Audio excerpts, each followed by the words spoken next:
AI দিয়ে কিভাবে technical analysis করতে হয় আমরা সেটাই শিখব। প্রথমে আমার ট্রেডিং অ্যাপ থেকে র্যান্ডমলি একটি শেয়ার সিলেক্ট করি। একটি শেয়ার সিলেক্ট করলাম, তারপরে চার্ট অপশনে গেলাম। চার্ট অপশনে যাওয়ার পরে এখানে অনেক কিছু দেখতে পাচ্ছি, যেমন উপর দিকে আছে ডে, উইক, মান্থ, ইয়ার ইত্যাদি, এবং নিচের দিকে আছে বিভিন্ন রকমের ইন্ডিকেটর যা আমি জানি না বা জানতে চাই না। এটা আমি রেকর্ড করে শুধু এআইকে দিয়ে দেব। সেই জন্য আমি প্রত্যেকটা ইন্ডিকেটরগুলো দেখিয়ে দিই। বলিঞ্জার ব্যান্ড, ম্যাকডি, কেডিজে, আরএসআই, আরও সব কী যেন আছে সব দিয়ে দিলাম। এবার উইকলি চার্টে যাই, একই রকমভাবে আগেরগুলোর মতো চেঞ্জ করে করে দেখিয়ে দিতে থাকি।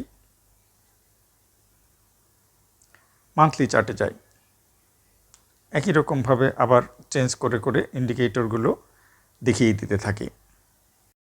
রেকর্ড করা শেষ। এইবার যে কোনো এআইতে এই ভিডিওটি আপলোড করে টেকনিক্যাল পজিশনগুলো জানতে চাই। জেমিনাইতেই করি, এখানে লিখি, বাংলাতেই লিখি।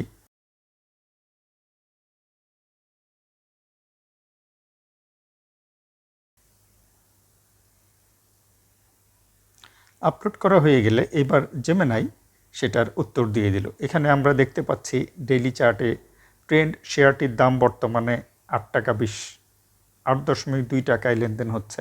এটি বলিঞ্জার ব্যান্ডের আপার ব্যান্ডের কাছাকাছি রয়েছে। মোমেন্টামের বিষয় দেওয়া আছে, ইত্যাদি ইত্যাদি সব অ্যানালাইসিসগুলো এখানে দিয়ে দিল। এখানে যদি জানতে চাই আরও কোনো কিছু তাহলেও জানা যায়, যেমন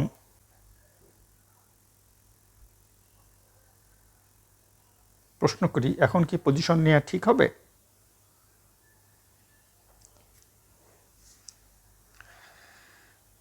ভিডিওতে দেখা টেকনিক্যাল ডেটা অনুযায়ী ওয়ান ব্যাংক পিএলসি বর্তমানে কিছুটা ইতিবাচক সংকেত দিচ্ছে, তবে নতুন পজিশন নেওয়ার ক্ষেত্রে নিচের বিষয়গুলো বিবেচনা করা প্রয়োজন। পজিশন নেওয়ার ইতিবাচক দিক: short term momentum, daily RSI 63+ এবং ম্যাকডি পজিটিভ ক্রসওভার রয়েছে। সাপোর্ট লেভেল 7 টাকা 60 পয়সা থেকে 7 টাকা 70 পয়সা। এই জোনটি বেশ শক্তিশালী সাপোর্ট জোন হিসেবে কাজ করছে। যেসব ঝুঁকি খেয়াল রাখা জরুরি: রেজিস্ট্যান্সের কাছে অবস্থান,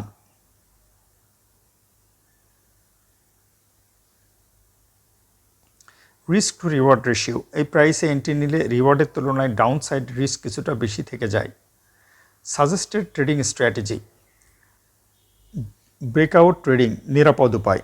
শেয়ারটি যদি 8.5 টাকার রেজিস্ট্যান্স ভলিউম সহ ব্রেক করে উপরে ক্লোজিং দেয়, তবেই নতুন বাই পজিশন নেওয়া বেশি যুক্তিযুক্ত হবে।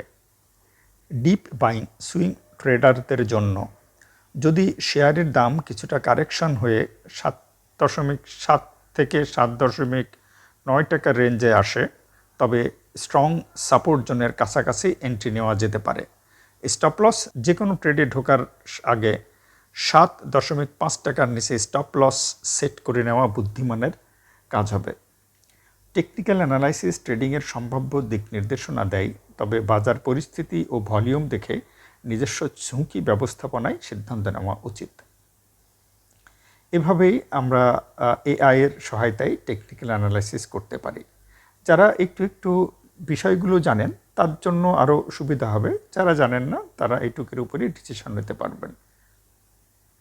ধন্যবাদ।